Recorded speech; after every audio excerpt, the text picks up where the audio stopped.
Guy de Maupassant. Bel ami. Première partie.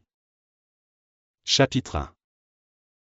Quand la caissière lui eut rendu la monnaie de sa pièce de 100 sous, Georges Duroy sortit du restaurant.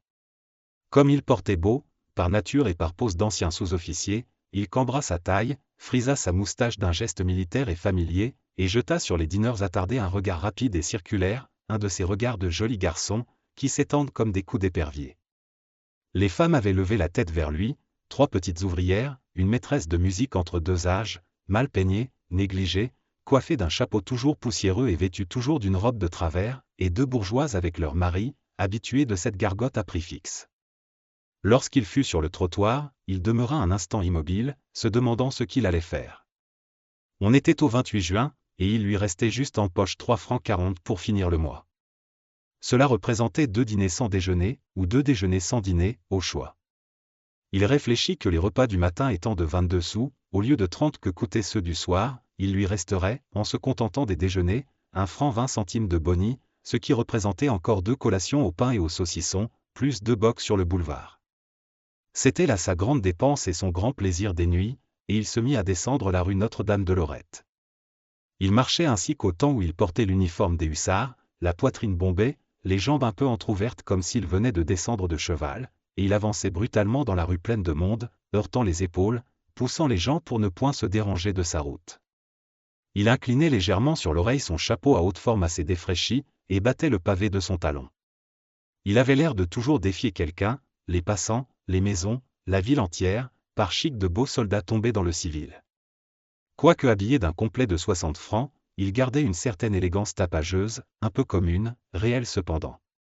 Grand, bien fait, blond, d'un blond châtain vaguement roussi, avec une moustache retroussée, qui semblait mousser sur sa lèvre, des yeux bleus, clairs, troués d'une pupille toute petite, des cheveux frisés naturellement, séparés par une raie au milieu du crâne, il ressemblait bien au mauvais sujet des romans populaires. C'était une de ces soirées d'été où l'air manque dans Paris. La ville, chaude comme une étuve, paraissait suer dans la nuit étouffante. Les égouts soufflaient par leurs bouches de granit, leurs haleines empestées, et les cuisines souterraines jetaient à la rue, par leurs fenêtres basses, les miasmes infâmes des eaux de vaisselle et des vieilles sauces. Les concierges, en manches de chemise, à cheval sur des chaises en paille, fumaient la pipe sous des portes cochères, et les passants allaient d'un pas accablé, le front nu, le chapeau à la main. Quand Georges Duroy parvint au boulevard, il s'arrêta encore, indécis sur ce qu'il allait faire. Il avait envie maintenant de gagner les Champs-Élysées et l'avenue du Bois de Boulogne pour trouver un peu d'air frais sous les arbres, mais un désir aussi le travaillait, celui d'une rencontre amoureuse. Comment se présenterait-elle? Il n'en savait rien, mais il l'attendait depuis 3 mois, tous les jours, tous les soirs. Quelquefois cependant, grâce à sa belle mine et à sa tournure galante, il volait, par-ci, par-là, un peu d'amour, mais il espérait toujours plus et mieux. La poche vide et le sang bouillant, il s'allumait au contact des rôdeuses qui murmurent, à l'angle des rues, « Venez-vous chez moi, joli garçon », mais il n'osait les suivre, ne les pouvant payer, et il attendait aussi autre chose, d'autres baisers, moins vulgaires. Il aimait cependant les lieux où grouillent les filles publiques, leurs bals, leurs cafés, leurs rues, il aimait les coudoyer, leur parler, les tutoyer, flairer leurs parfums violents, se sentir près d'elles. C'étaient des femmes enfin, des femmes d'amour. Il ne les méprisait point du mépris inné des hommes de famille. Il tourna vers la Madeleine et suivit le flot de foule qui coulait accablé par la chaleur. Les grands cafés, pleins de monde, débordaient sur le trottoir, étalant leur public de buveurs sous la lumière éclatante et crue de leurs devantures illuminées. Devant eux, sur de petites tables carrées ou rondes, les verres contenaient des liquides rouges, jaunes, verts, bruns, de toutes les nuances, et dans l'intérieur des carafes on voyait briller les gros cylindres transparents de glace qui refroidissaient la belle eau claire. Duroy avait ralenti sa marche, et l'envie de boire lui séchait la gorge. Une soif chaude, une soif de soir d'été le tenait, et il pensait à la sensation délicieuse des boissons froides coulant dans la bouche. Mais s'il buvait seulement 2 bocs dans la soirée, adieu le maigre souper du lendemain, et il les connaissait trop, les heures affamées de la fin du mois. Il se dit, il faut que je gagne 10 heures et je prendrai mon boc à l'américain. Nom d'un chien. Que j'ai soif tout de même. Et il regardait tous ces hommes attablés et buvant, tous ces hommes qui pouvaient se désaltérer tant qu'il leur plaisait. Il allait, passant devant les cafés d'un air crâne et gaillard, et il jugeait d'un coup d'œil, à la mine, à l'habit, ce que chaque consommateur devait porter d'argent sur lui. Et une colère l'envahissait contre ces gens assis et tranquilles. En fouillant leurs poches, on trouverait de l'or, de la monnaie blanche et des sous. En moyenne, chacun devait avoir au moins 2 louis, ils étaient bien une centaine au café, 100 fois 2 louis font 4000 francs. Ils murmuraient, les cochons, tout en se dandinant avec grâce. S'il avait pu en tenir un au coin d'une rue, dans l'ombre bien noire, il lui aurait tordu le cou, ma foi, sans scrupule, comme il faisait aux volailles des paysans, au jour de grandes manœuvres. Et il se rappelait ces 2 années d'Afrique, la façon dont il rançonnait les Arabes dans les petits postes du Sud. Et un sourire cruel et gai passa sur ses lèvres au souvenir d'une escapade qui avait coûté la vie à 3 hommes de la tribu des Ouled Alan et qui leur avait valu, à ses camarades et à lui, 20 poules, 2 moutons et de l'or, et de quoi rire pendant 6 mois. On n'avait jamais trouvé les coupables, qu'on n'avait guère cherché d'ailleurs, l'Arabe étant un peu considéré comme la proie naturelle du soldat. À Paris, c'était autre chose. On ne pouvait pas marauder gentiment, sabre au côté et revolver au poing, loin de la justice civile, en liberté. Il se sentait au cœur tous les instincts de sous-off lâchés en pays conquis. Certes, il les regrettait, ces 2 années de désert. Quel dommage de n'être pas resté là-bas. Mais voilà, il avait espéré mieux en revenant. Et maintenant? Ah! Oui, c'était du propre, maintenant. Il faisait aller sa langue dans sa bouche, avec un petit claquement, comme pour constater la sécheresse de son palais. La foule glissait autour de lui, exténuée et lente, et il pensait toujours, tasse de brute. Tous. Ces imbéciles-là ont des sous dans le gilet. Il bousculait les gens de l'épaule, et sifflotait des airs joyeux. Des messieurs heurtés se retournaient en grognant, des femmes prononçaient, en voilà un animal. Il passa devant le vaudeville, et s'arrêta en face du café américain, se demandant s'il n'allait pas prendre son boc, tant la soif le torturait. Avant de se décider, il regarda l'heure aux horloges lumineuses, au milieu de la chaussée. Il était 9h15. Il se connaissait, dès que le verre plein de bière serait devant lui, il l'avalerait. Que ferait-il ensuite jusqu'à 11h? Il passa. J'irai jusqu'à la Madeleine, se dit-il, et je reviendrai tout doucement. Comme il arrivait au coin de la place de l'Opéra, il croisa un gros jeune homme, dont il se rappela vaguement avoir vu la tête quelque part. Il se mit à le suivre en cherchant dans ses souvenirs, et répétant à mi-voix, « Où diable ai-je connu ce particulier-là » Il fouillait dans sa pensée, sans parvenir à se le rappeler, puis tout d'un coup, par un singulier phénomène de mémoire, le même homme lui apparut moins gros, plus jeune, vêtu d'un uniforme de hussard. Il s'écria tout haut, « Tiens, Forestier », et, allongeant le pas, il alla frapper sur l'épaule du marcheur. L'autre se retourna, le regarda, puis dit, « Qu'est-ce que vous me voulez, monsieur ?» Duroy se mit à rire. « Tu ne me reconnais pas ? » Non. Georges Duroy du 6e hussard. Forestier tendit les 2 mains. « Ah ! Mon vieux. Comment vas-tu ? Très bien, et toi ? Oh ! Moi, pas trop, figure-toi que j'ai une poitrine de papier mâché maintenant, je tousse 6 mois sur 12, à la suite d'une bronchite que j'ai attrapée à Bougival, l'année de mon retour à Paris, voici 4 ans maintenant. Tiens.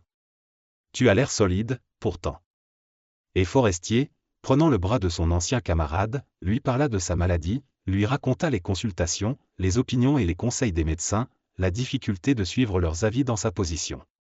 On lui ordonnait de passer l'hiver dans le Midi, mais le pouvait-il ? Il était marié et journaliste, dans une belle situation. Je dirige la politique à la vie française. Je fais le Sénat au Salut, et, de temps en temps, des chroniques littéraires pour la Planète. Voilà, j'ai fait mon chemin. Duroy, surpris, le regardait. Il était bien changé, bien mûri. Il avait maintenant une allure. Une tenue, un costume d'homme posé, sûr de lui, et un ventre d'homme qui dîne bien. Autrefois il était maigre, mince et souple, étourdi, casseur d'assiettes, tapageur et toujours en train. En 3 ans Paris en avait fait quelqu'un de tout autre, de gros et de sérieux, avec quelques cheveux blancs sur les tempes, bien qu'il n'eût pas plus de 27 ans. Forestier demanda. « Où vas-tu ? » Duroy répondit. « Nulle part, je fais un tour avant de rentrer. » « Eh bien. Veux-tu m'accompagner à la vie française, où j'ai des épreuves à corriger, puis nous irons prendre un boc ensemble. » « Je te suis. » Et ils se mirent à marcher en se tenant par le bras avec cette familiarité facile qui subsiste entre compagnons d'école et entre camarades de régiment. « Qu'est-ce que tu fais à Paris ? dit Forestier. Duroy haussa les épaules. Je crève de faim, tout simplement. Une fois mon temps fini, j'ai voulu venir ici pour faire fortune ou plutôt pour vivre à Paris, et voilà 6 mois que je suis employé au bureau du chemin de fer du Nord, à 1500 francs par an, rien de plus. Forestier murmura. Bigre, ça n'est pas gras. Je te crois. Mais comment veux-tu que je m'en tire? Je suis seul, je ne connais personne, je ne peux me recommander à personne. Ce n'est pas la bonne volonté qui me manque, mais les moyens. Son camarade le regarda des pieds à la tête, en homme pratique, qui juge un sujet, puis il prononça d'un ton convaincu. Vois-tu, mon petit, tout dépend de l'aplomb, ici. Un homme un peu malin devient plus facilement ministre que chef de bureau. Il faut s'imposer et non pas demander. Mais comment diable n'as-tu pas trouvé mieux qu'une place d'employé au Nord? Duroy reprit. J'ai cherché partout, je n'ai rien découvert. Mais j'ai quelque chose en vue en ce moment, on m'offre d'entrer comme écuyer au manège pèlerin. Là, j'aurai, au bas mot, 3000 francs.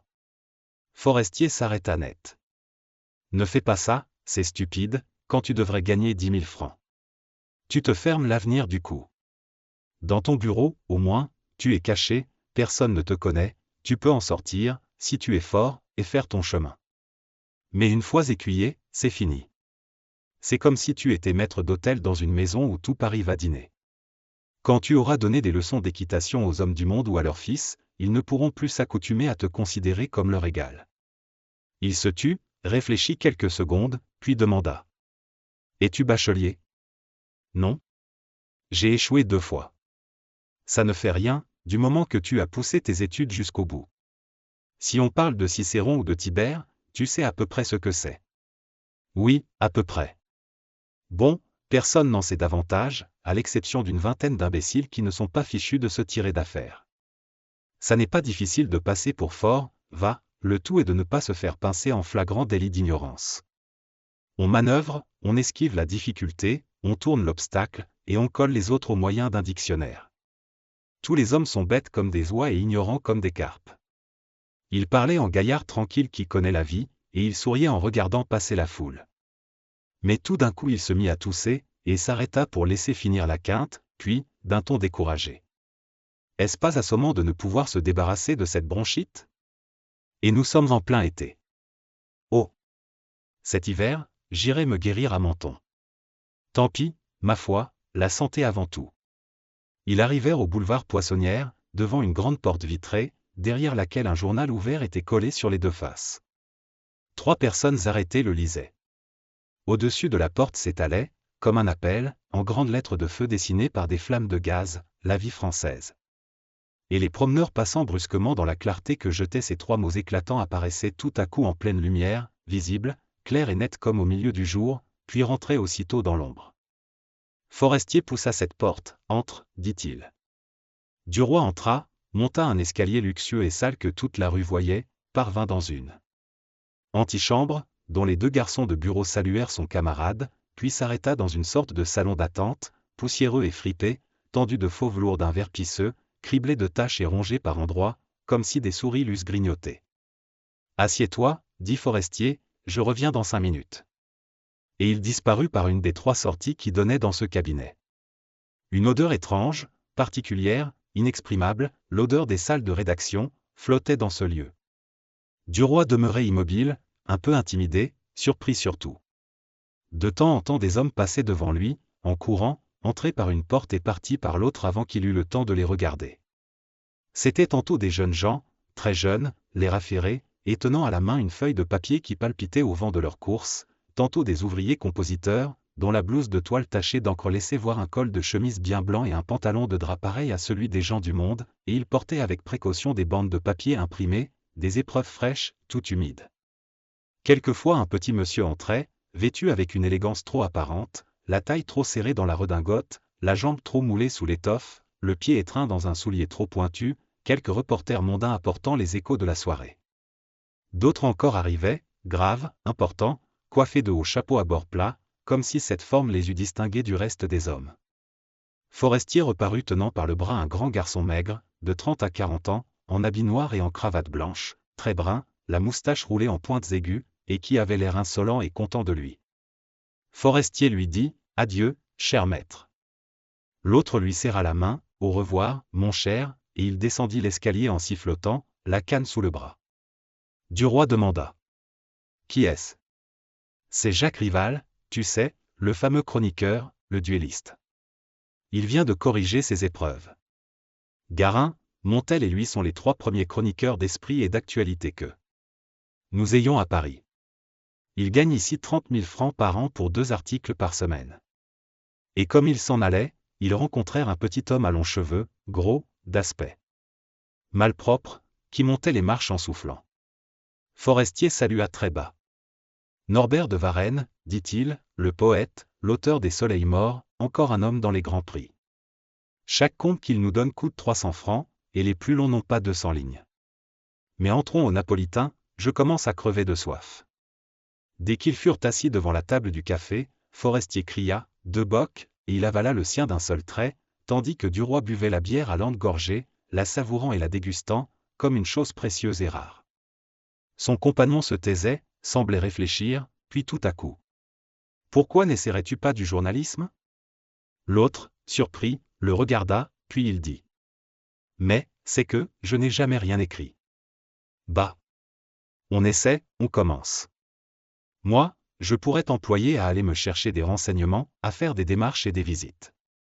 Tu aurais, au début, 250 francs et tes voitures payées. Veux-tu que j'en parle au directeur ? Mais certainement que je veux bien. Alors, fais une chose, viens dîner chez moi demain, j'ai 5 ou 6 personnes seulement, le patron, Monsieur Walter, sa femme, Jacques Rival et Norbert de Varenne, que tu viens de voir, plus une amie de Madame Forestier. Est-ce entendu ? Duroy hésitait, rougissant, perplexe. Il murmura enfin. C'est que, je n'ai pas de tenue convenable. Forestier fut stupéfait. Tu n'as pas d'habit ? Bigre. En voilà une chose indispensable pourtant. À Paris, vois-tu, il vaudrait mieux n'avoir pas de lit que pas d'habit. Puis, tout à coup, fouillant dans la poche de son gilet, il en tira une pincée d'or, prit 2 louis, les posa devant son ancien camarade, et, d'un ton cordial et familier. Tu me rendras ça quand tu pourras. Loue ou achète au mois, en donnant un acompte, les vêtements qu'il te faut, enfin arrange-toi, mais viens dîner à la maison, demain, 7h30, 17 rue Fontaine. Duroy, troublé, ramassait l'argent en balbutiant. Tu es trop aimable, je te remercie bien, sois certain que je n'oublierai pas. L'autre l'interrompit. Allons, c'est bon. Encore un boc, n'est-ce pas ? Et il cria, garçon, 2 bocs. Puis, quand ils les eurent bu, le journaliste demanda. Veux-tu flâner un peu, pendant 1 heure ? Mais certainement. Et ils se remirent en marche vers la Madeleine. Qu'est-ce que nous ferions bien ? Demanda Forestier. On prétend qu'à Paris un flâneur peut toujours s'occuper, ça n'est pas vrai. Moi, quand je veux flâner, le soir, je ne sais jamais où aller. Un tour au bois n'est amusant qu'avec une femme, et on n'en a pas toujours une sous la main, les cafés-concerts peuvent distraire mon pharmacien et son épouse, mais pas moi. Alors, quoi faire ? Rien. Il devrait y avoir ici un jardin d'été, comme le parc Monceau, ouvert la nuit, où on entendrait de la très bonne musique en buvant. Des choses fraîches sous les arbres. Ce ne serait pas un lieu de plaisir, mais un lieu de flâne, et on paierait cher pour entrer, afin d'attirer les jolies dames. On pourrait marcher dans des allées bien sablées, éclairées à la lumière électrique, et s'asseoir quand on voudrait pour écouter la musique de près ou de loin. Nous avons vu à peu près ça autrefois chez Musard, mais avec un goût de bastringue et trop d'air de danse, pas assez détendu, pas assez d'ombre, pas assez de sombre. Il faudrait un très beau jardin, très vaste. Ce serait charmant. Où veux-tu aller ? Duroy, perplexe, ne savait que dire, enfin, il se décida. Je ne connais pas les Folies Bergères. J'y ferai volontiers un tour. Son compagnon s'écria. Les Folies Bergères, Bigre ? Nous y cuirons comme dans une rôtissoire. Enfin, c'est toujours drôle. Et ils pivotèrent sur leurs talons pour gagner la rue du Faubourg Montmartre. La façade illuminée de l'établissement jetait une grande lueur dans les 4 rues qui se joignent devant elle. Une file de fiacres attendait la sortie. Forestier entrait, Duroy l'arrêta. Nous oublions de passer au guichet. L'autre répondit d'un ton important. Avec moi on ne paie pas. Quand il s'approcha du contrôle, les 3 contrôleurs le saluèrent. Celui du milieu lui tendit la main. Le journaliste demanda. Avez-vous une bonne loge? Mais certainement, monsieur Forestier. Il prit le coupon qu'on lui tendait, poussa la porte matelassée, à battants garnis de cuir, et ils se trouvèrent dans la salle. Une vapeur de tabac voilait un peu, comme un très fin brouillard, les parties lointaines, la scène et l'autre côté du théâtre. Et s'élevant sans cesse, en minces filets blanchâtres, de tous les cigares et de toutes les cigarettes que fumaient tous ces gens, cette brume légère montait toujours, s'accumulait au plafond, et formait, sous le large dôme, autour du lustre, au-dessus de la galerie du premier chargé de spectateurs, un ciel ennuagé de fumée. Dans le vaste corridor d'entrée qui mène à la promenade circulaire, où rôde la tribu parée des filles, mêlée à la foule sombre des hommes, un groupe de femmes attendait les arrivants devant un des 3 comptoirs où trônaient, fardées et défraîchies, 3 marchandes de boissons et d'amour. Les hautes glaces, derrière elles, reflétaient leur dos et les visages des passants. Forestier ouvrait les groupes, avançait vite, en homme qui a droit à la considération. Il s'approcha d'une ouvreuse. La loge 17, dit-il. Par ici, monsieur. Et on les enferma dans une petite boîte en bois, découverte, tapissée de rouge, et qui contenait 4 chaises de même couleur, si rapprochées qu'on pouvait à peine se glisser entre elles. Les 2 amis s'assirent, et, à droite comme à gauche, suivant une longue ligne arrondie aboutissant à la scène par les 2 bouts, une suite de cases semblables contenait des gens assis également et dont on ne voyait que la tête et la poitrine. Sur la scène, 3 jeunes hommes en maillot collant, un grand, un moyen, un petit, faisaient, tour à tour, des exercices sur un trapèze. Le grand s'avançait d'abord, à pas courts et rapides, en souriant, et saluait avec un mouvement de la main comme pour envoyer un baiser.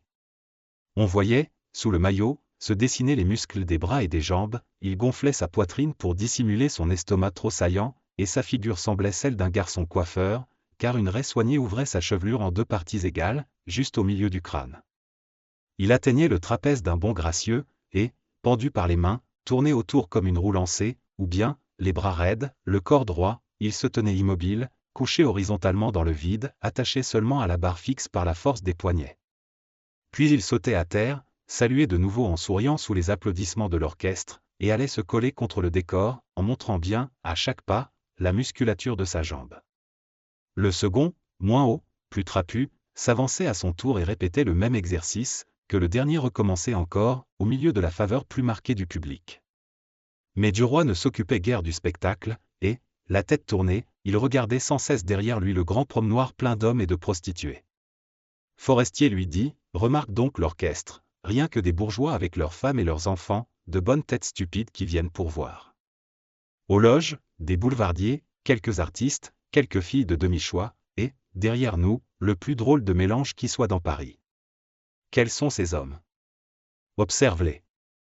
Il y a de tout, de toutes les castes, mais la crapule domine. Voici des employés, employés de banques, de magasins, de ministères, des reporters, des souteneurs, des officiers en bourgeois, des gommeux en habits, qui viennent de dîner au cabaret et qui sortent de l'opéra avant d'entrer aux Italiens, et puis encore tout un monde d'hommes suspects qui défient l'analyse. Quant aux femmes, rien qu'une marque, la soupeuse de l'américain, la fille à 1 ou 2 louis qui guette l'étranger de 5 louis et prévient ses habitués quand elle est libre. On les connaît toutes depuis 6 ans, on les voit tous les soirs, toute l'année, aux mêmes endroits, sauf quand elles font une station hygiénique à Saint-Lazare ou à l'Oursine. Duroy n'écoutait plus. Une de ces femmes, s'étant accoudée à leur loge, le regardait. C'était une grosse brune à la chair blanchie par la pâte, à l'œil noir, allongé, souligné par le crayon, encadré sous des sourcils énormes et factices. Sa poitrine, trop forte, tendait la soie sombre de sa robe, et ses lèvres peintes, rouges comme une plaie, lui donnaient quelque chose de bestial, d'ardent, d'outré, mais qui allumait le désir cependant. Elle appela, d'un signe de tête, une de ses amies qui passait, une blonde aux cheveux rouges, grasse aussi, et elle lui dit d'une voix assez forte pour être entendue. « Tiens, voilà un joli garçon, s'il veut de moi pour 10 louis, je ne dirai pas non. » Forestier se retourna, et, souriant, il tapa sur la cuisse de Duroy. « C'est pour toi, ça, tu as du succès, mon cher. Mes compliments. » L'ancien sous-off avait rougi, et il tâtait, d'un mouvement machinal du doigt, les 2 pièces d'or dans la poche de son gilet. Le rideau s'était baissé, l'orchestre maintenant jouait une valse. Duroy dit. si nous faisions un tour dans la galerie ? Comme tu voudras. Ils sortirent, et furent aussitôt entraînés dans le courant des promeneurs. Pressés, poussés, serrés, ballottés, ils allaient, ayant devant les yeux un peuple de chapeaux. Et les filles, deux par deux, passaient dans cette foule d'hommes, la traversaient avec facilité, glissaient entre les coudes, entre les poitrines, entre les dos, comme si elles eussent été bien chez elles, bien à l'aise, à la façon des poissons dans l'eau, au milieu de ce flot de mal. Duroy ravi, se laissait aller, buvait avec ivresse l'air vicié par le tabac, par l'odeur humaine et les parfums des drôlesses. Mais Forestier suait, soufflait, toussait. « Allons au jardin, dit-il. » Et, tournant à gauche, ils pénétrèrent dans une espèce de jardin couvert, que deux grandes fontaines de mauvais goût rafraîchissaient. Sous des ifs et des tuyas en caisse, des hommes et des femmes buvaient sur des tables de zinc. « Encore un boc ? Demanda Forestier. « Oui, volontiers. » Ils s'assirent en regardant passer le public. De temps en temps, une rôdeuse s'arrêtait, puis demandait avec un sourire banal. « M'offrez-vous quelque chose, monsieur ?» Et comme Forestier répondait, un verre d'eau à la fontaine, elle s'éloignait en murmurant, « Va donc, mufle !» Mais la grosse brune qui s'était appuyée tout à l'heure derrière la loge des deux camarades reparut, marchant arrogamment, le bras passé sous celui de la grosse blonde. Cela faisait vraiment une belle paire de femmes, bien assorties. Elle sourit en apercevant Duroy, comme si leurs yeux se fussent dit déjà des choses intimes et secrètes, et, prenant une chaise, elle s'assit tranquillement en face de lui et fit asseoir son ami, puis elle commanda d'une voix claire. « Garçon, deux grenadines. » Forestier, surpris, prononça. « Tu ne te gênes pas, toi ?» Elle répondit. « C'est ton ami qui me séduit. C'est vraiment un joli garçon. Je crois qu'il me ferait faire des folies. » Duroy, intimidé, ne trouvait rien à dire. Il retroussait sa moustache frisée en souriant d'une façon niaise. Le garçon apporta les sirops, que les femmes burent d'un seul trait, puis elles se levèrent, et la brune, avec un petit salut amical de la tête et un léger coup d'éventail sur le bras, dit à Duroy, « Merci, mon chat. Tu n'as pas la parole facile. » Et elles partirent en balançant leur croupe. Alors Forestier se mit à rire. « Dis donc, mon vieux, sais-tu que tu as vraiment du succès auprès des femmes ? Il faut soigner ça. Ça peut te mener loin. » Il se tut une seconde, puis reprit, avec ce ton rêveur des gens qui pensent tout haut, « C'est encore par elle qu'on arrive le plus vite. » Et comme Duroy souriait toujours sans répondre, il demanda.